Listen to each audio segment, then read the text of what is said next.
देश के पूर्व प्रधानमंत्री स्वर्गीय अटल बिहारी वाजपेयी की जयंती के अवसर पर करनाल में अटल पार्क में स्थित उनकी प्रतिमा पर पहुंचकर भारतीय जनता पार्टी के जिलाध्यक्ष योगेंद्र राणा के नेतृत्व में श्रद्धांजलि अर्पित की गई और उनके द्वारा देश को ऊंचाइयों पर ले जाने के लिए योगदान को याद किया गया। इस मौके पर मीडिया से बातचीत करते हुए जिलाध्यक्ष करनाल योगेंद्र राणा ने कहा कि अटल बिहारी वाजपेयी ने देश को विदेशों में भी सम्मान दिलाया। उसी तर्ज पर चलते हुए मौजूदा देश के प्रधानमंत्री नरेंद्र मोदी देश को ऊंचाइयों पर ले जा रहे हैं और जहां भी वह विदेशों में जाते हैं तो उनका मान सम्मान होता है और भारत का नाम विदेशों में भी सम्मान से लिया जाता है। उन्होंने कहा कि प्रधानमंत्री ने देश में अंत्योदय योजना शुरू कर हर गरीब का सपना साकार किया है। बेटी बचाओ बेटी पढ़ाओ अभियान के तहत बेटियों को सुरक्षा प्रदान की है।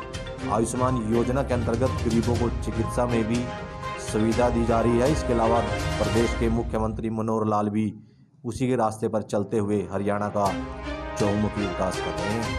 प्रधानमंत्री जी ने उन्हीं के रास्ते पर चलते हुए, अटल जी के रास्ते पर चलते हुए इस देश को जो दिशा दी है वो अपने आप में एक बहुत बड़ी बात है, बड़े सम्मान की बात है। हम देशवासियों के लिए हमारे देश का जो गौरव विदेशों में भी बढ़ा है वो आप सब भली भांति जानते हैं। हमारे प्रधानमंत्री जब विदेश में जाते हैं, जिस प्रकार से दूसरे देशों के राष्ट्राध्यक्ष हमारे प्रधानमंत्री जी का अभिनंदन करते हैं, स्वागत करते हैं, वो 135 करोड़ देशवासियों का सम्मान होता है। और इससे पहले कभी जब भी प्रधानमंत्री या देश का राष्ट्राध्यक्ष कहीं बाहर जाता था किसी को पता भी नहीं चलता था।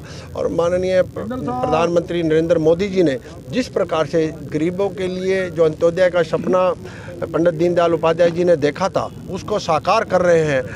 चाहे वो आयुष्मान की बात हो, चाहे बेटी बचाओ बेटी पढ़ाओ की बात हो, चाहे किसानों के संबंधित बात हो, और ऐसे ही हमारे मुख्यमंत्री मनोहर लाल जी भी जिस प्रकार से हरियाणा के अंदर जो विकास की ब्यार यहाँ पर बह रही है वो भी अपने आप में 135 जो 2.5 करोड़ जनता हरियाणा की है सबको अपना परिवार समझते हैं। और 90 की 90 विधानसभाओं में जो समान विकास हमारे मुख्यमंत्री जी भी कर रहे हैं वो हरियाणा एक हरियाणवी एक का जो नारा उन्होंने दे रखा है। प्रधानमंत्री जी का जो नारा है सबका साथ सबका विकास, उस नारे को केवल नारा ही नहीं रहने दिया, उसको साकार करके भी हमारे मुख्यमंत्री जी ने किया है।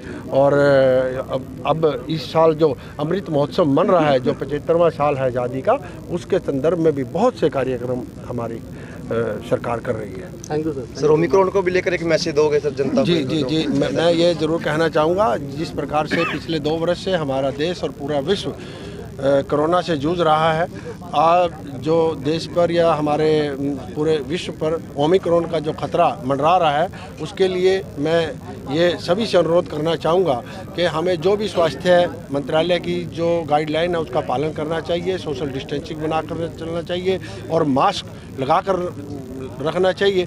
जैसे ही कल हमारे मुख्यमंत्री जी ने और उत्तर प्रदेश में और गुजरात में भी नाइट कर्फ्यू लगा दिया गया है, उसकी हम पालना करें और तभी हम इस महामारी से बच सकते हैं। करनाल को एनसीआर में घोषित कर दिया गया था, अब फिर कहीं ना कहीं बाहर निकालने की उसको वो प्रक्रिया चल रही है और उससे करनाल वासियों को जिस प्रकार एनजीटी के कई नियम कायदे कानूनों का पालन करना पड़ रहा था, उससे कहीं ना कहीं राहत मिलेगी।